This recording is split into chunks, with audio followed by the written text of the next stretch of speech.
Imagine que você está andando pela rua em uma tarde comum. É sábado. Você está voltando para casa com duas amigas. O céu está carregado, o tempo está estranho e começa a chover.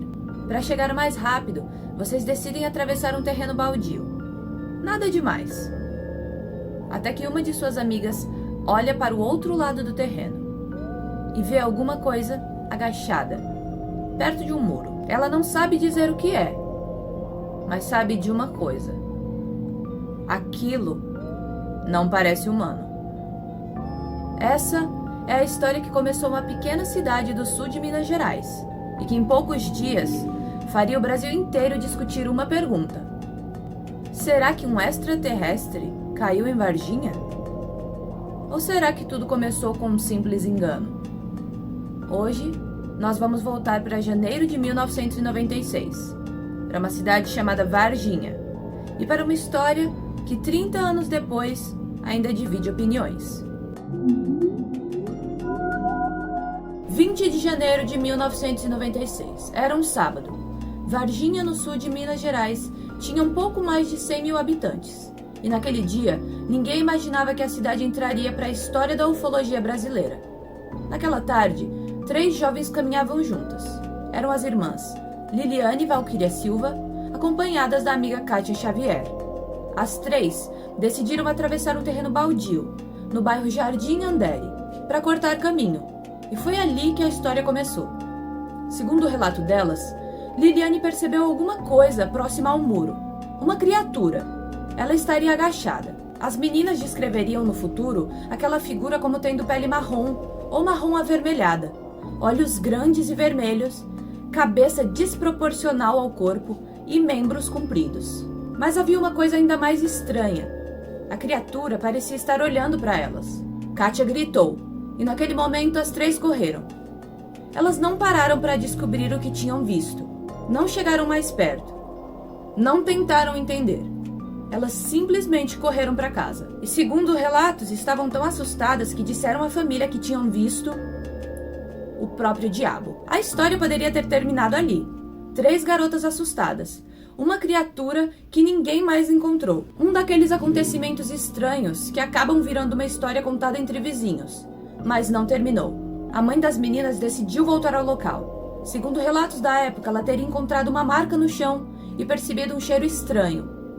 E foi aí que começaram a surgir as primeiras versões sobre o que teria acontecido. O que as meninas tinham visto?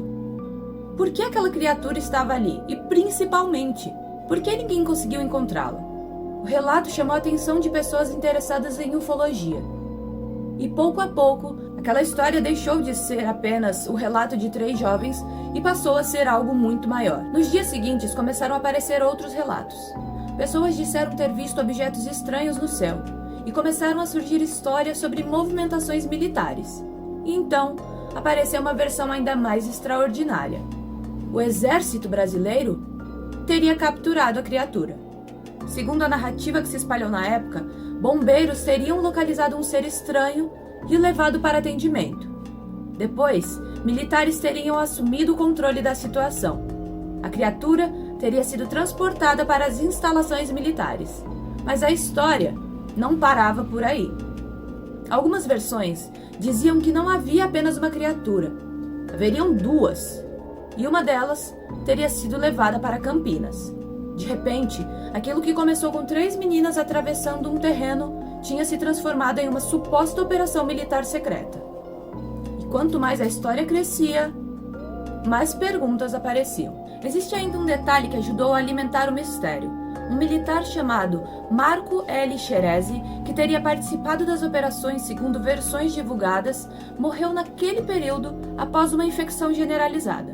E então surgiu uma teoria. A doença teria alguma relação com o suposto extraterrestre. Para quem acreditava na história, aquilo parecia uma peça que finalmente se encaixava. Um ser desconhecido teria sido capturado. Militares teriam entrado em contato com ele, um deles adoeceu e morreu. Mas havia um problema, essa conexão nunca foi comprovada.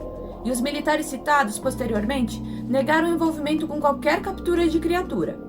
Mesmo assim, a história já tinha ganhado vida própria. A imprensa começou a acompanhar o caso. As meninas deram entrevistas e ufólogos foram até Varginha investigar. Jornais e programas de televisão começaram a contar a história amplamente, e aquela criatura ganhou uma aparência cada vez mais definida na imaginação do público. Pele marrom, olhos vermelhos, cabeça grande, 3 protuberâncias na cabeça, braços e pernas compridos. Uma criatura aparentemente assustada, que teria sido capturada por seres humanos. O caso chegou até programas de televisão de grande audiência. O Fantástico da TV Globo, por exemplo, entrevistou as testemunhas, ainda em fevereiro de 1996. E foi assim que nasceu uma das imagens mais famosas da ufologia brasileira, o ET de Varginha. Enquanto a história ganhava o Brasil, o exército apresentava uma versão completamente diferente. Não havia extraterrestre, não havia captura, não havia operação secreta. E não havia criatura sendo transportada para Campinas. Mas se não havia nada disso, por que existiam relatos de movimentações de militares naquela época? E por que tantas pessoas acreditavam ter visto alguma coisa? O exército realizou investigações. E anos depois, um inquérito policial militar analisaria juntamente essas acusações. Foram ouvidos militares, foram analisados documentos, foram verificadas rotas e horários de viaturas. E a conclusão oficial foi bastante diferente daquela que havia se espalhado pelo país. Segundo a investigação, as 3 garotas não teriam visto um extraterrestre.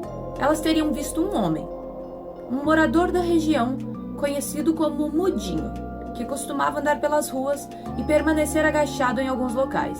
A hipótese apresentada no inquérito é que naquele dia de chuva intensa, as meninas teriam visto esse homem agachado próximo ao muro, molhado e em uma posição incomum. À distância e assustadas, teriam interpretado aquela figura como algo completamente diferente.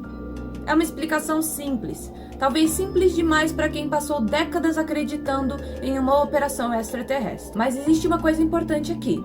Essa é a conclusão oficial da investigação, não uma prova de que sabemos exatamente o que as meninas viram. Talvez essa seja a parte mais interessante da história, porque durante décadas o caso permaneceu cercado de versões conflitantes. Alguns dos próprios investigadores que inicialmente acreditavam na existência de uma criatura mudaram de posição depois.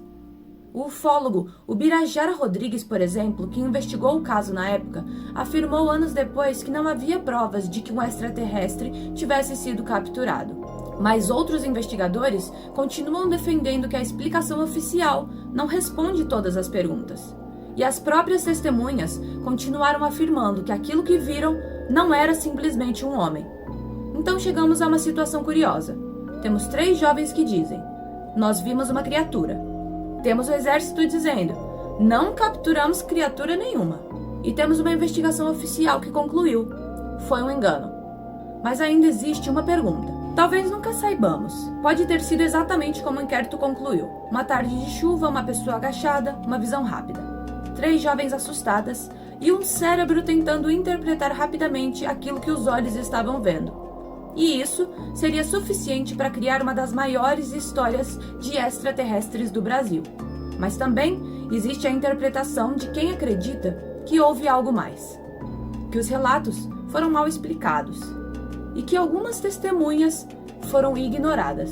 A movimentação militar daquela época levantava suspeitas e a versão oficial não encerrava todas as dúvidas. O problema é que quando uma história passa 30 anos sendo contada, fica cada vez mais difícil separar o que alguém realmente viu daquilo que foi acrescentado depois. E talvez o mais curioso seja que Varginha nunca conseguiu simplesmente deixar essa história para trás. A cidade incorporou o caso, a sua identidade. O suposto visitante extraterrestre virou um símbolo local. Existem referências ao ET pela cidade, e o nome Varginha acabou ficando associado no imaginário brasileiro à possibilidade de que talvez, apenas talvez, alguma coisa estranha tenha acontecido ali. Em janeiro de 2026, quando o caso completou 30 anos, documentos relacionados ao inquérito militar foram disponibilizados publicamente. Eles reforçam a conclusão oficial de que não houve operação militar para capturar um extraterrestre e apontam novamente para a hipótese de um engano. Mas documentos oficiais não fizeram o mistério desaparecer, porque uma investigação pode explicar o que acredita que aconteceu. Ela não consegue voltar no tempo, e não consegue entrar na cabeça das 3 garotas naquele momento e responder exatamente o que elas enxergaram. Então, eu quero terminar essa história com uma pergunta. Imagine que você tem 14, 16 ou 21 anos. Está andando por um terreno vazio. Está começando a chover e de repente você olha para o lado e vê uma criatura que nunca viu antes. Você corre para casa e conta para sua família. No dia seguinte, começam a aparecer jornalistas, depois ufólogos, depois a televisão, depois militares.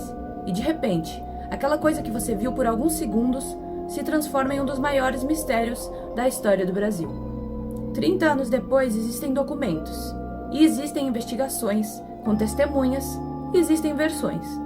Mas talvez nunca exista uma resposta definitiva, porque o verdadeiro mistério de Varginha não é apenas saber se existia um extraterrestre naquele terreno. Talvez seja entender como uma história começa, como ela cresce, e como depois de 30 anos, ninguém mais consegue dizer exatamente onde termina a realidade e onde começa a lenda.